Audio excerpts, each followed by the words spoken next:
Hi everyone, welcome back to Fuelarts regular weekly webinars devoted to art, tech, and VC. So this is our last session in 2022. Um, that's why we delivered you a special guest and a very hot topic. I mean, Fuelarts, and now the host of our webinar, me, Denis, and Sonia Stubblebine, the co-host, project manager at Fuelarts.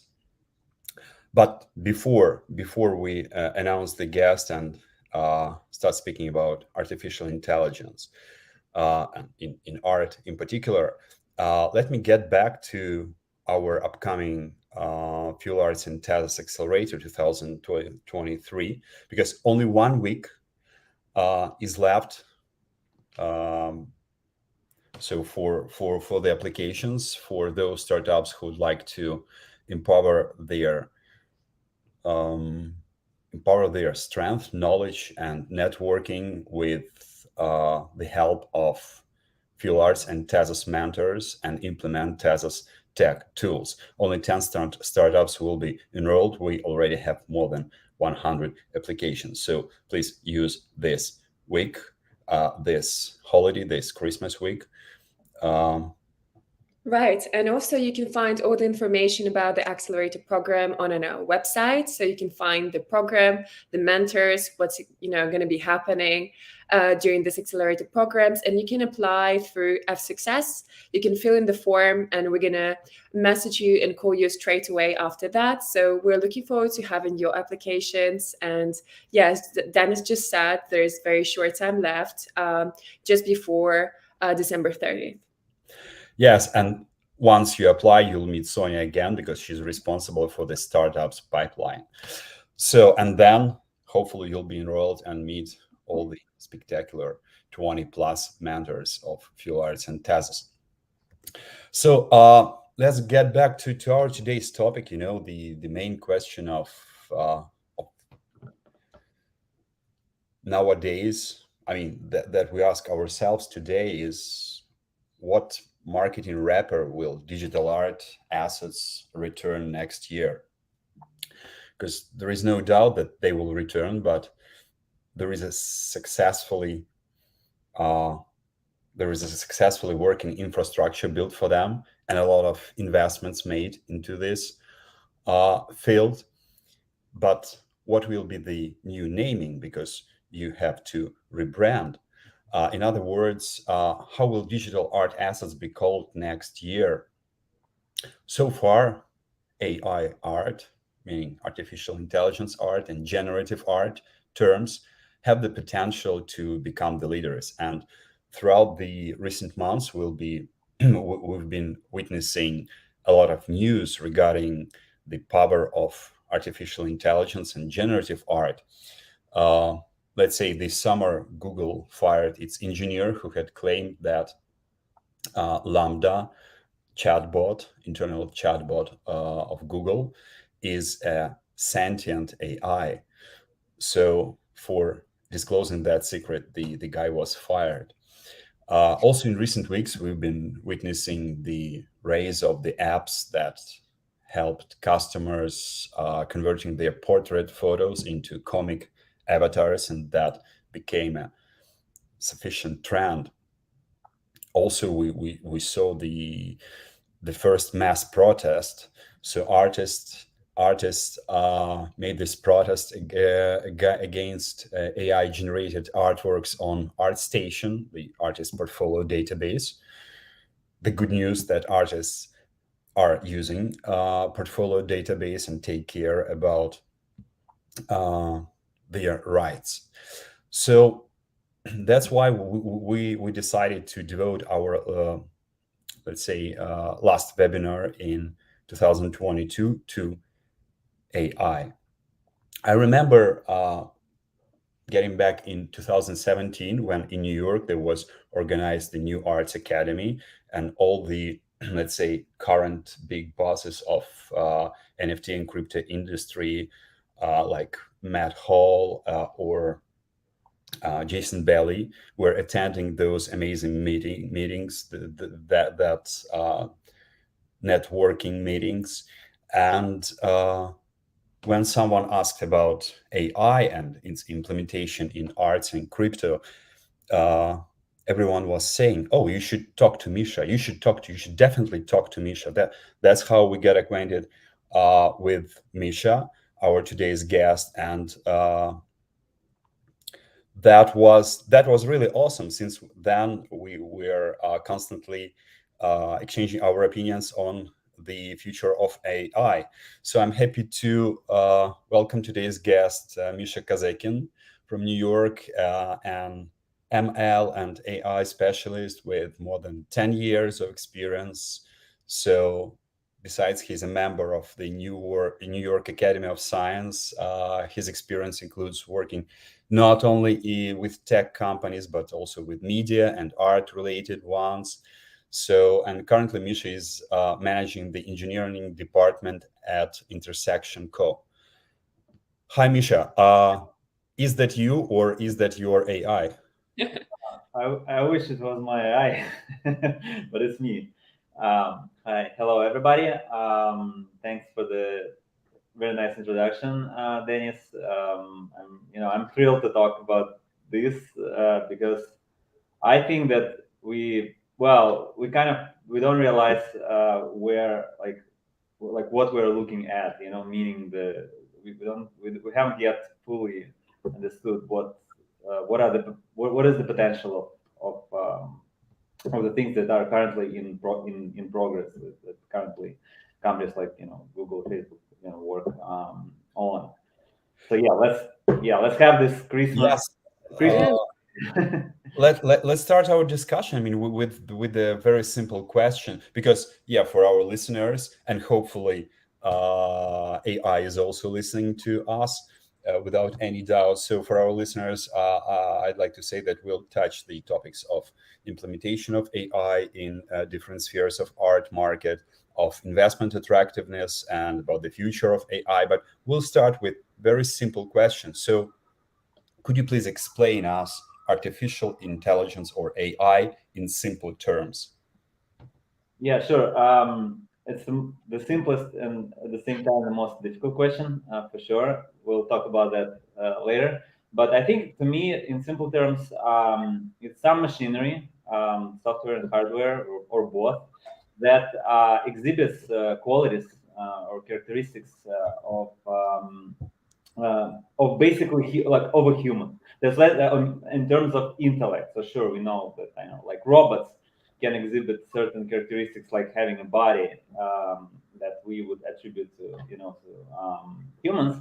But it's as far as we're talking about intelligence, so we expect from that something that we expect that it would exhibit this intellectual intelligent characteristics. So that's the simplest definition I could give it. So it's like something which we look at and say, hey, yeah, it's intelligent. It has some of these qualities. Okay, that gets more clear. And let's get to the history, like when actually it was first mentioned and how it was mentioned. What did they say about artificial intelligence? Yeah. So it's kind of interesting. I did my little own research on that. I'm not like an AI historian. It's interesting that people started thinking about making machinery, and I think that the key word to me is machinery. It's some mechanism. It's not like artificial, it's not intelligence, it's machinery. I like to focus on machinery part. So people started thinking about some machines that exhibit human qualities or human characteristics since ancient times.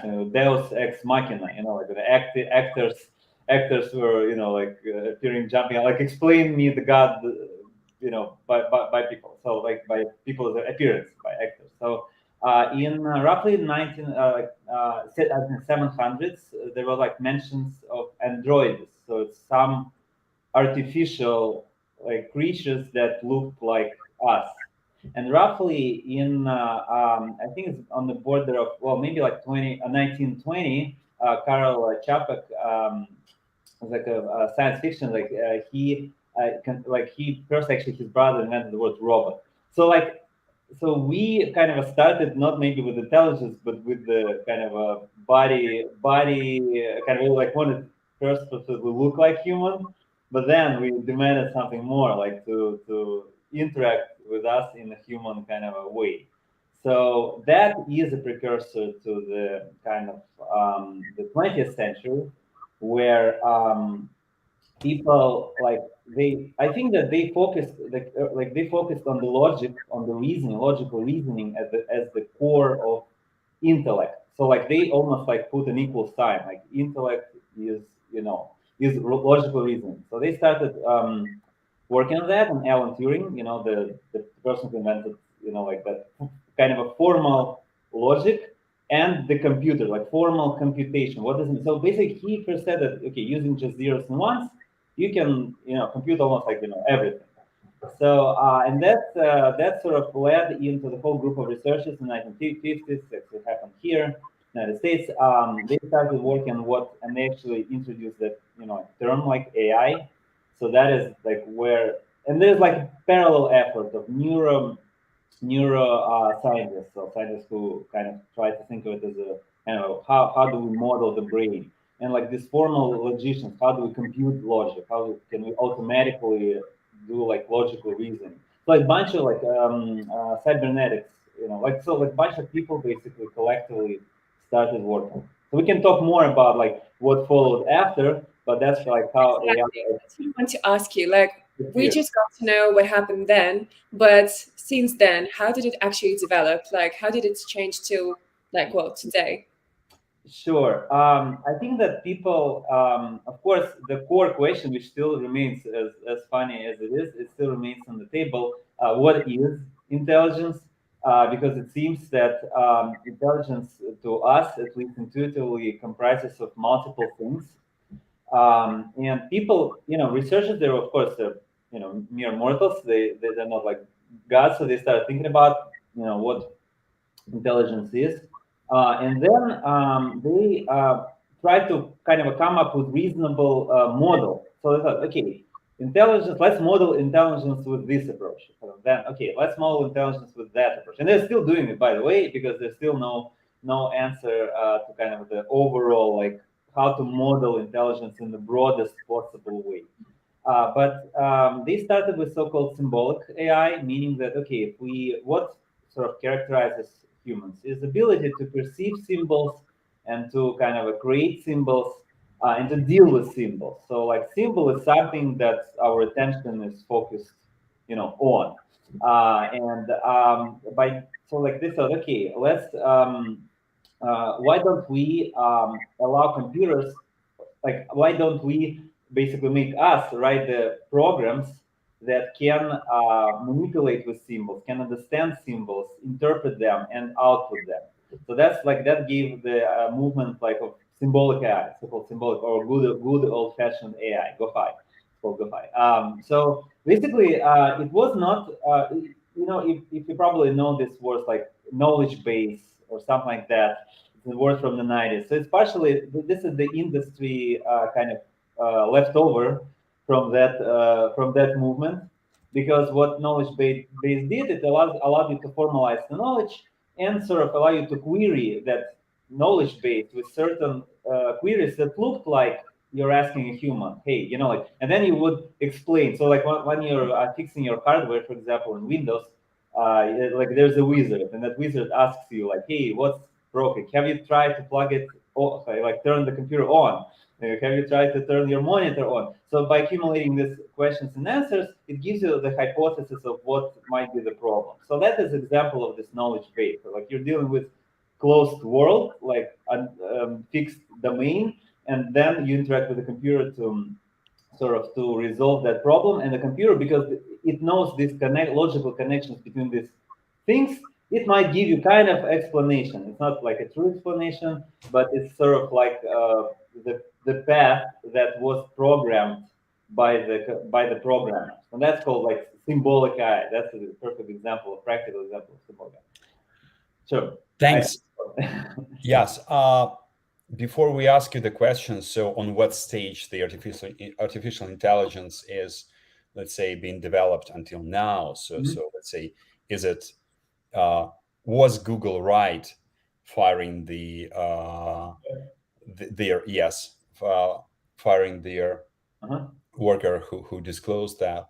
So I'm interested, what's the difference between the terms AI and ML? Because some people, they substitute it. They use machine learning instead of artificial intelligence and vice versa. Once I heard the answer from you, and it was really amazing what I've heard. So could you please repeat it or add something new? I might kind of honestly, I don't that quite remember. But I can easily come up with the new one. Machine learning is just a set of methods.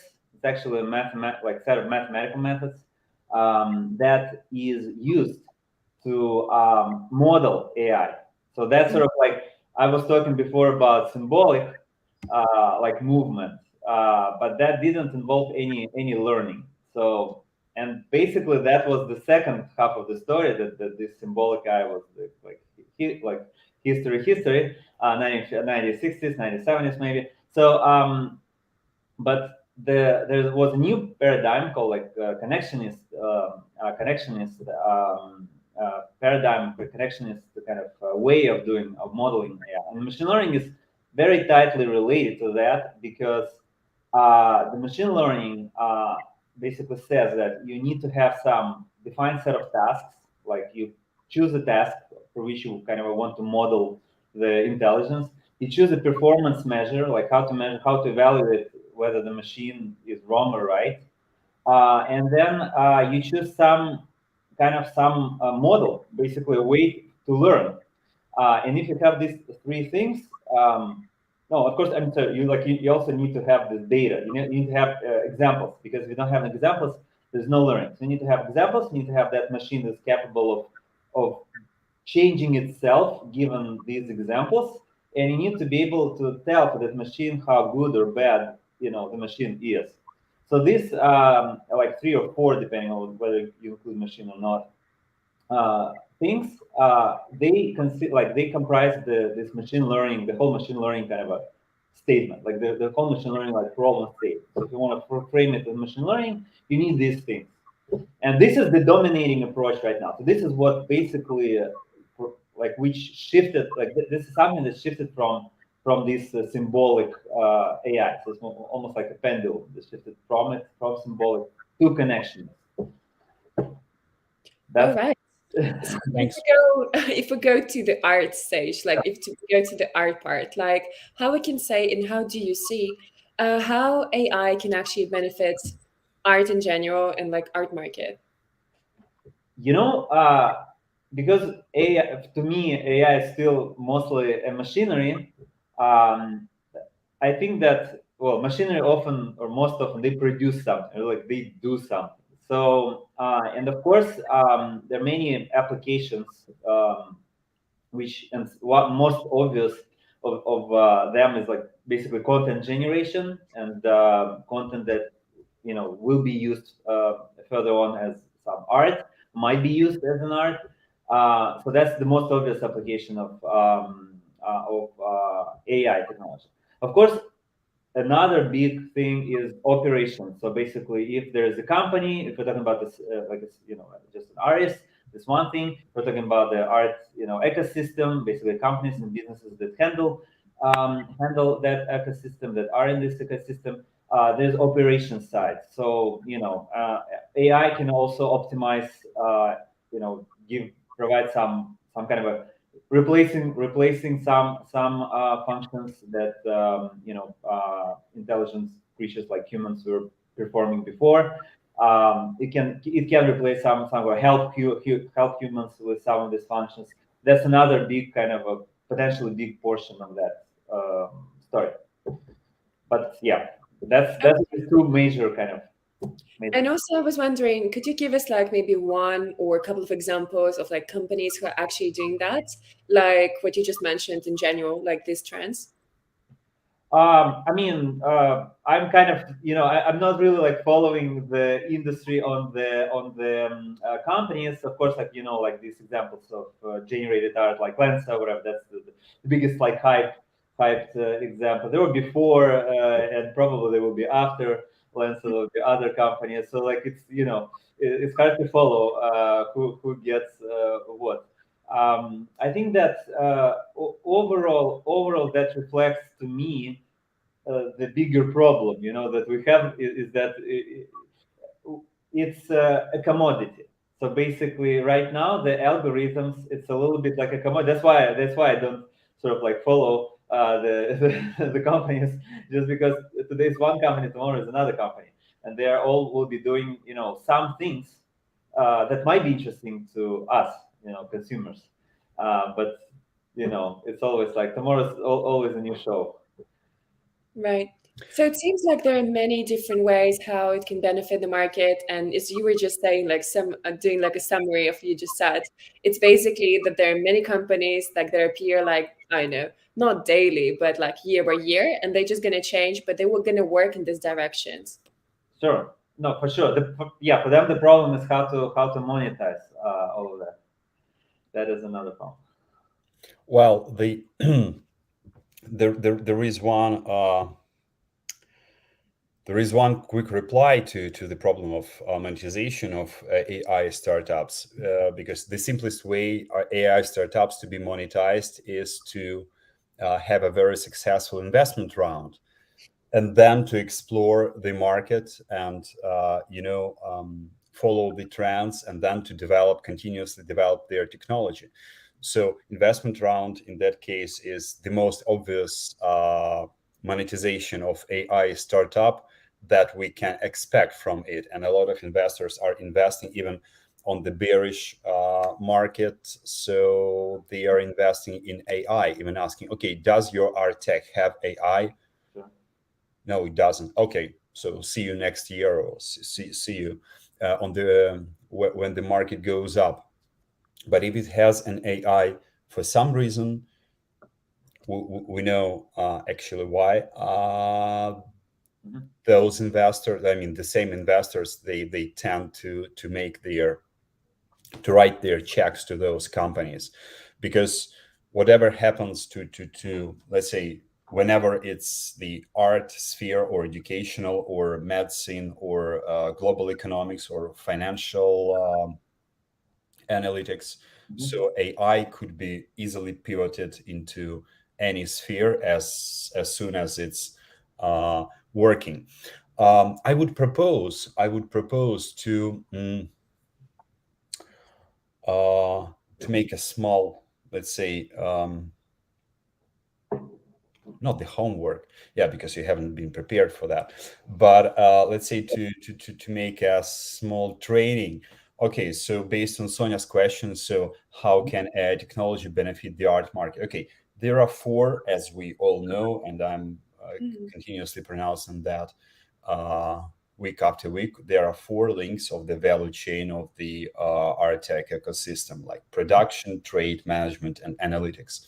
Let's just think all together, what can AI bring to each of those value chain links? Okay, for production, for creation. So AI can definitely help creating something from something, right?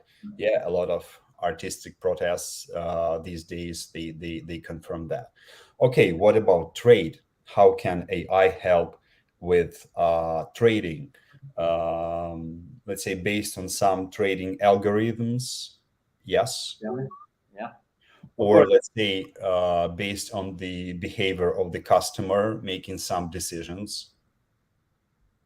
I mean, all of that is possible, and I would say the first that you mentioned, the first category, for me, it's the biggest market, sort of like transformer. I wouldn't be surprised that in maybe 10 years we would have personal movies, generated just solely for us, that are tightly connected with our emotional, like signals, and deliver there will be like automation end to end. So like even the script would be automated.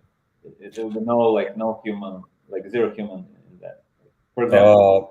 But if we speak about the value of art, as art economists say, the core of value of art, I mean, the value of art is determined by the quality of the story behind the artist. Of course. So, which is made by the hands of a human being, and there is a story behind that hands, behind that mind. So, I believe that even if we, or better say, when we come to the, let's say, to the better future, hopefully better for all of us, where artificial intelligence will provide all the, let's say, also the creative work, there still be place for, let's say, human insights, for human hands, for what, yeah, for what we call insight, because it's something that comes from the Lord, So that's what most important in terms of spiritual, and also in terms of, let's be frank, in monetary terms, because yeah, we know the example when in 2019 the AI artwork, and I'll ask our assistants, to show it. So the AI artwork, the portrait of Edmond de Bellamy from La Famille de Bellamy, it was sold at Christie's for, someone may say, I mean, pretty big.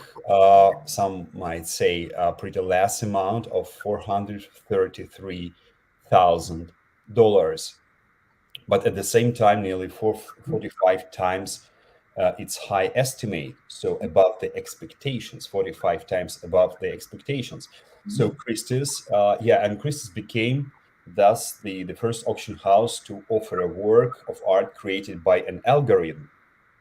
So, if to be exact, that algorithm was developed by the French lab studio Obvious Art. Yeah. So what happened next? Everyone said, "Oh."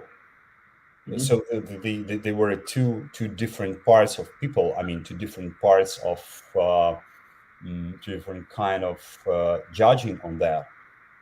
Someone said, no, it hasn't reached 1 million, so it's not a competitor to fine art. The others said, yes, but 45 times more than expected. So the estimate was from 7 to 10,000 only.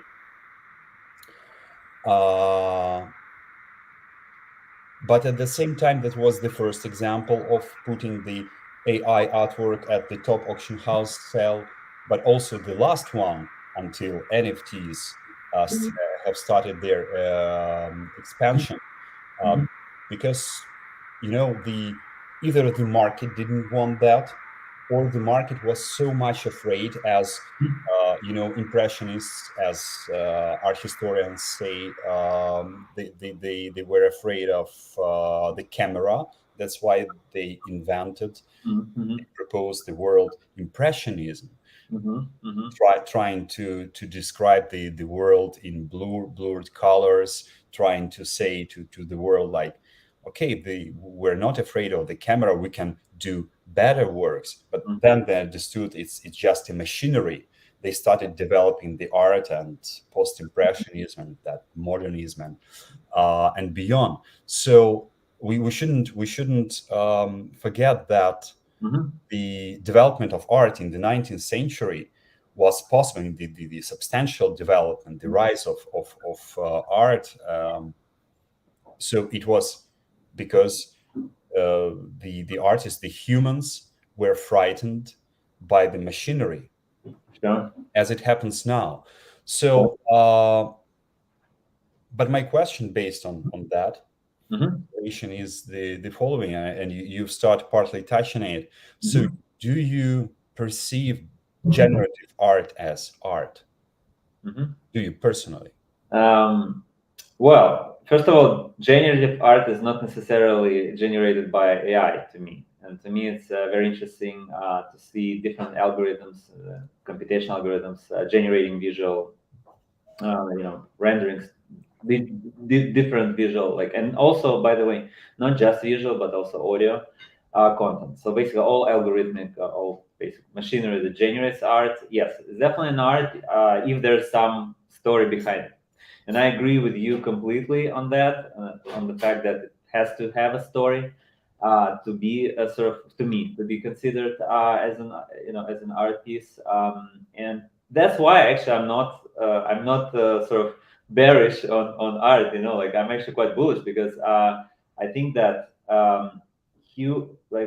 we humans, we definitely crave for stories that we can relate ourselves to, and that we could connect ourselves to. So we are seeking for connection. We're not seeking for content. We're not seeking for for just consumption. We're seeking for connection, and we're seeking to interpretations that make our lives more meaningful. And that's why I'm actually I would say that it could only help drive the prices of real art. I mean, the this kind of a personalized content could only drive the prices up, just because I think we're not seeking for answers, we're seeking for questions. In short, like, we're seeking for meaningful questions that we would that would be fun to play with. It would be fun to explore. It would be fun to sort of interact. So that's what we are looking for, and that's why, for example, there's an interesting twist to that thought, which is games. So games became much more artistic, much more thoughtful about connecting, about creating rich storylines and all of that. So it's an interesting thing. It's kind of quite the opposite. Everybody fears. I'm not. I'm not sure if I calmed everybody down, but I'm not afraid of A that. short question. A short question before Sonia asks her own one. But in your opinion, let's say if the algorithm of generative art or AI art is created by the artist, Mhm. can the result be considered an art? Yeah, no, sure, of course. I mean, it doesn't matter how to say, unless there's no human behind it. So I think that by definition, art is something that's created by human.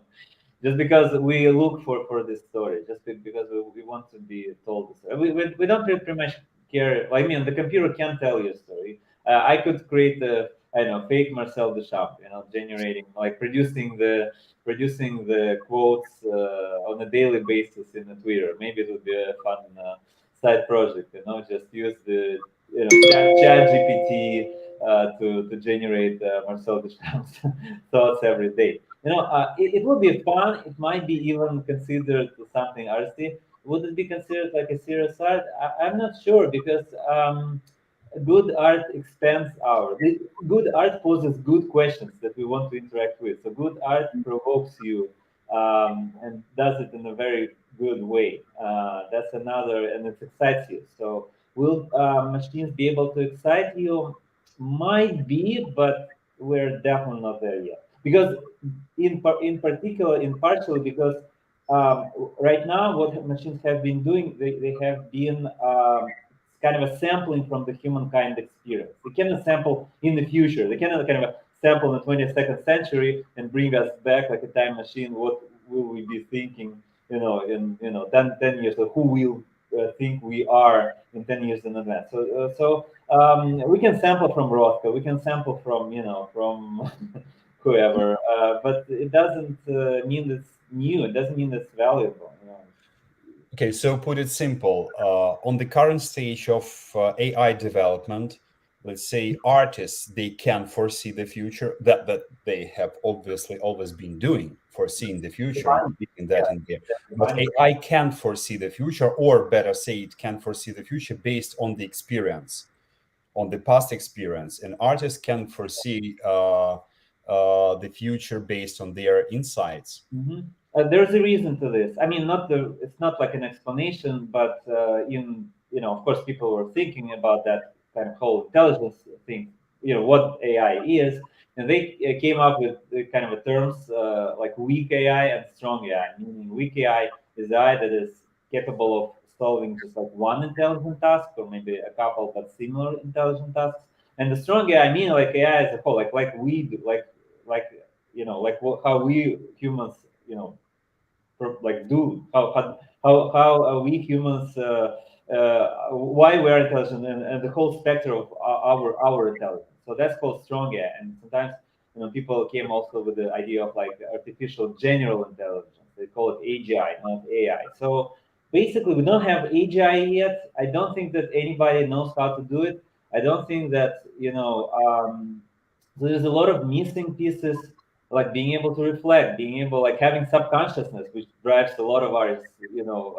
Like currently we don't have subconsciousness in our machinery, which I'm not sure if it's a good thing or bad thing, but we don't. Like as a matter of fact, so we have a lot of missing cognitive pieces, and all the hype, all of these recent successes, they are solely kind of successes in this weak AI kind of paradigm, in the weak AI kind of world, in almost like a closed world, when our world is defined by the summary of the whole content that humankind produced for a couple of thousand of years. So from that standpoint, that's another thing why I'm not like afraid, right? Because we really don't know how to build AGI yet, and probably are far from it. Because we don't know how our brain, like what leads to emergence of the intelligence. We don't know. Yeah, and if we look on the generative art as we just started recently talking about it, like in just a couple of sentences, how would you, like you personally imagine where it's going to be in the future, for example, like in 5 or like 10 years? Sure. Yeah, I think that overall, the world from one stand. So what I really think is missing is that kind of a true personalization, meaning, uh, sort of it's still kind of I send my pictures, my profile, my avatar to Lensa, and I wait and whatever. Lensa brings Mhm. me these pictures back, and some of them they excite me, but some of them don't really. And I mean I'm not a fan of these things. I don't do it. So for example, to me there's zero excitement in that. Not because I know how to. Just I'm not excited by the end result. And what I would like to do is that the machine would offer me what I like, and that's what I know Spotify does, and that's why Spotify does really well, kind of at least moderately well. It recommends you the next song, right? Like next song that you would like. I would see more and more of that in the future. So more and more personalized things that would excite you on a local level, something like that. But I think that the personalization of that whole thing of this generated content, for purpose, I'm not saying art. Um, so I would see that as a trend in the upcoming years. So that for me would be the big kind of shift. That'll be very exciting, and I feel like all of us is looking forward to that moment because that's probably going to change for a lot of us actually our like perspective and in general what we think about generative art in general. Mhm. You know, an interesting comparison came into my mind. I just remembered that artsy from the very beginning, I mean, back in 2009, even when there was no name but just an idea of Carter Cleveland, uh, he said that his idea is to create, as we can say now, the AI, let's say the algorithm, Mhm. which will bring people artworks on their screen Mhm. based on their taste. So that was one of the first attempts Mhm. to implement AI in art. Uh, 13 years have passed, and we know that this algorithm is still in development. It works and it proposes Mhm. the customers the art. Better say it proposes mostly not the art the customers like to see, but the art the galleries would like to sell to the customers. Anyway, it works in some way, Mhm. and that was interesting because when the three big galleries, Aquavella, Gagosian, and Pace, they heard that idea of Carter Cleveland back in 2009, they gave him 500,000 checks, three of them. I mean, 1.5 million in total. That's how the artsy has started. So let's return to 2022 and 2023, the upcoming new year. So as I said, we've noticed raise of investment interest in AI-backed products and startups. So Misha, how could you, from the position of the, let's say, internal worker of that field, explain that? And do you also see that interest in non-art projects and startups? I mean, to me, the whole theme of AI will sort of like, it's a little bit controversial at the moment, meaning that the research, the tech part, is still focused in the really big companies like Google, Facebook, OpenAI. I mean, the companies with a big amount of money, very big runway to run. That's one thing that drives the market overall, like in terms of technology, in terms of the technology and its applicability. So that's one thing. And of course, I see another emerging trend, which like different people like also unite. They come together and they also try to contribute both from the research perspective and from the data perspective, which to me is one of the core values that sort of define the value of the technology. It's not the value of the algorithm; it's the value of the data you still need to gather, and maybe monopoly on access of that data that you need to have in order to have that lock-in effect. So tomorrow there will be 20 lenses. Just because the data that they're crawling, the data they're using is all the same. And despite the fact that it's generative art, so you can generate how many, maybe, and you find things you like among this pile of generated content. So it's still, I think that it's not a competitive unfair competitive advantage, so to say, like technology itself or the algorithms itself. It's computational power, how many GPUs or TPUs you have. It's how much data you have, and of course you need a couple of good researchers to do something with all of that. But it's in this order, roughly. It's not in the maybe I would put the data first and the GPU second and the scientist third. So to me that sort of the world of AI is still kind of organized according to these sort of rules, or at least dominating factors, and that's how it I guess will remain until the computation becomes so cheap it becomes a commodity. So, but then the question is like, what will be at this stage? What will be dealing? Then maybe it will be VR, or maybe we'll just have a cord plugged in the back of our neck, and the signal will go directly to our brain, bypassing our vision systems. Like who knows? It's always a competition of the grand forces that shape the landscape of technology and business. I think AI is still lucrative for investment, but the smart investor should consider this lock-in effects. If the investor doesn't want to have 20 competitors the next day, they made an investment. So. I also want to a little bit change the topic here with you touched the future and how AI can be used in the future. And if you could summarize once again, as we're almost about to finish our webinar now, what would you say?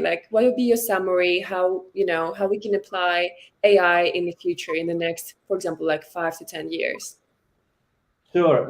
I think actually, to me, we reached the point where, in terms of, I like the metaphor of money as the accumulated form of energy. So when we, invest money, we actually we actually move energy from one place to another. So, in this sense, actually, I feel that AI as a sort of optimization tool, the AI is something that could make something better, quicker. I don't know, whatever, improve the current performance of some process.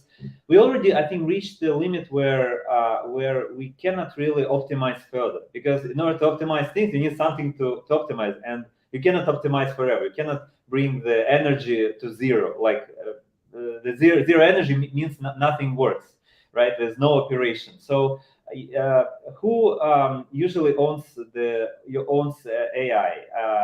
The big companies. Why? Because they have the data and they have the processes to optimize. They have already they have inner energy flows, like flows of energy inside the company, doing useful things for the company. So that's what they are optimizing. So of course they already, most of them have hired data scientists, machine learning engineers, and optimized whatever they could reach their heads to. So like we are okay. So we mostly optimize the existing, world. Now the next phase is yes. So according to the pyramid of Maslow, our needs hasn't changed for like 2,000 years. So like we still need safety, physical safety. We still need food. We still need sleep. We still, and then at the top of this pyramid, the self-actualization,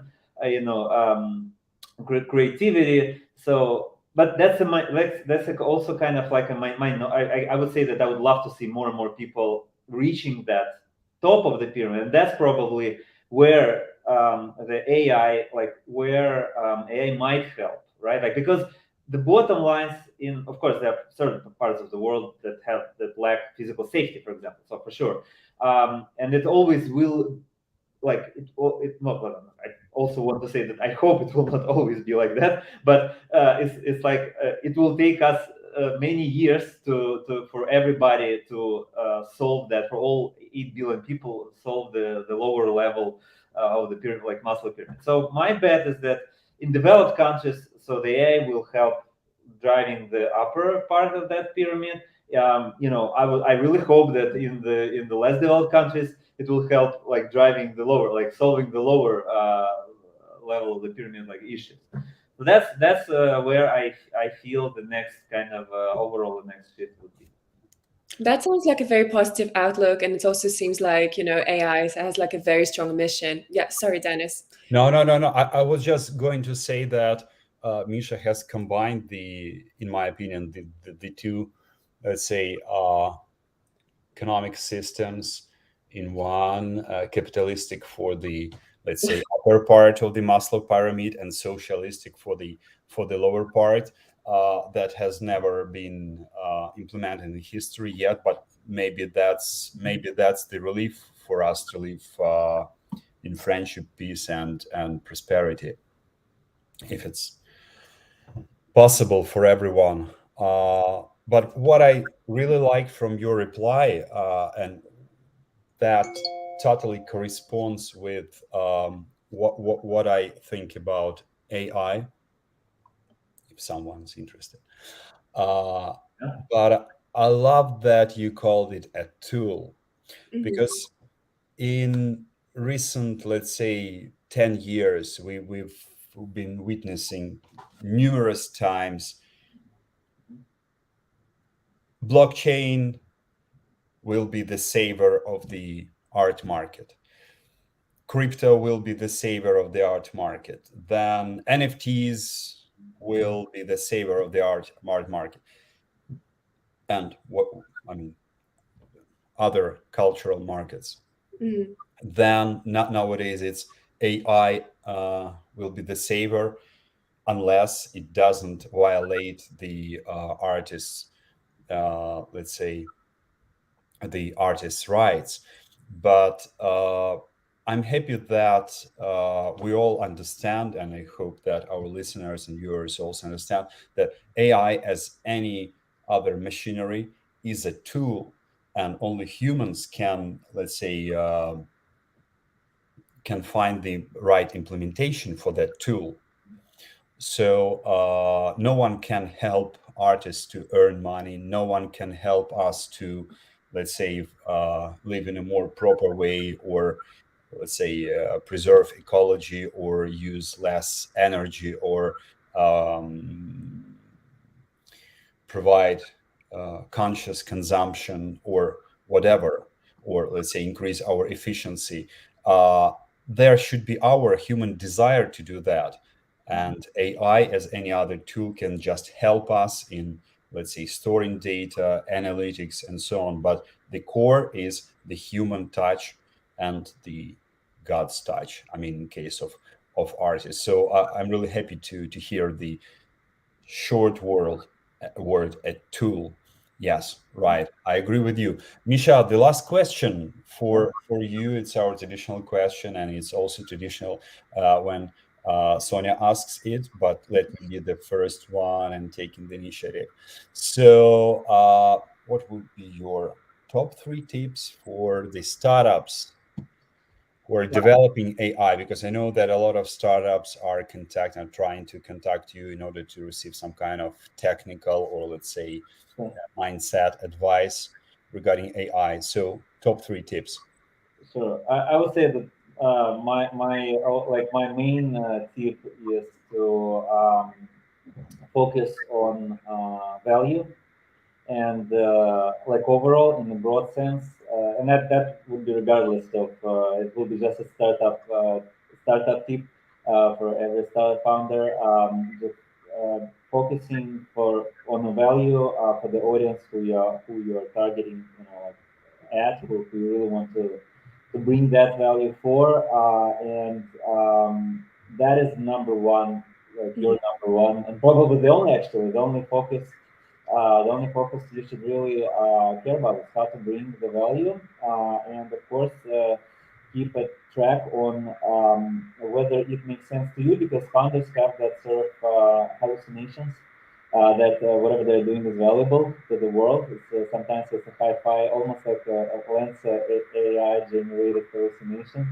Very beautiful, very uplifting, encouraging and cheerful. But sometimes the market is smaller. Sometimes it's actually customers want something else, and maybe, but maybe your hallucination also can be true, and you will come up with some new market. You'll create a new market out of a non-existing,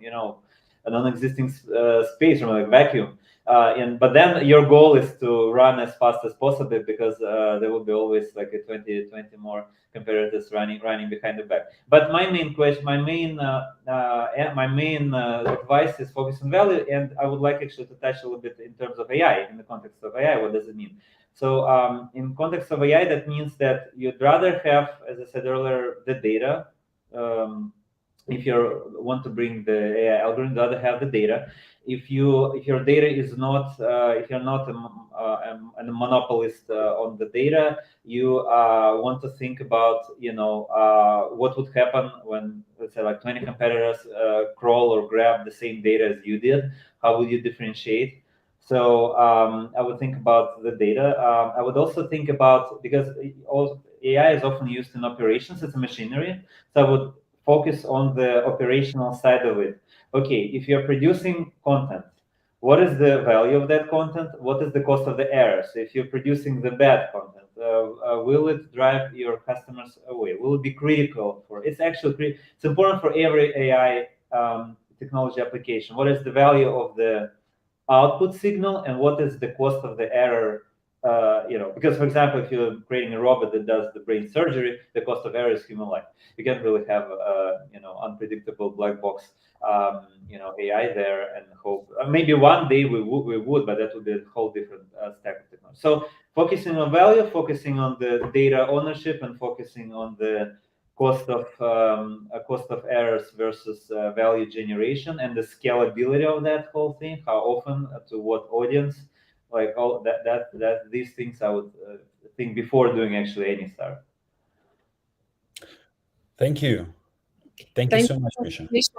It's been like super valuable, and I think especially the tips and the whole like talk about AI, generative art, and we touched so many topics today. So I feel it's been like a very special webinar, and thank you so much for being here today with us.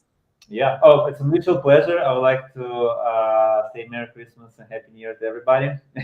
And I wish that more human kindness and more humanism in the next year, for sure. Less robotic attitude and less dehumanization. More humans. We need more humans.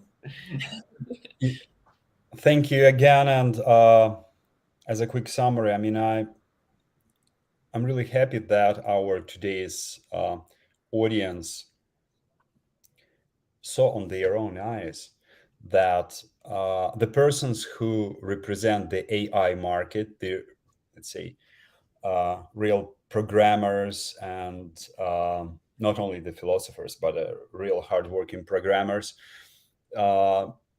they sometimes are even more human than most of us, more smiling than most of us, more enthusiastic, and even more realistic.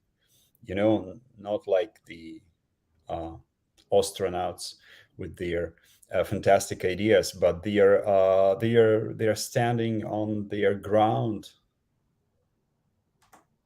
So that's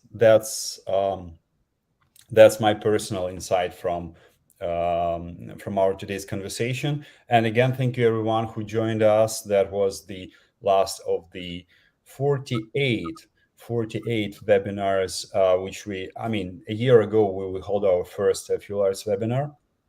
So this is the end of our season 2022. Stay with us in 2023. We already prepared fantastic, as always, guests for you, and interesting, disruptive topics. Thanks again, and see you in the next season. See you. Bye. Yeah. Bye.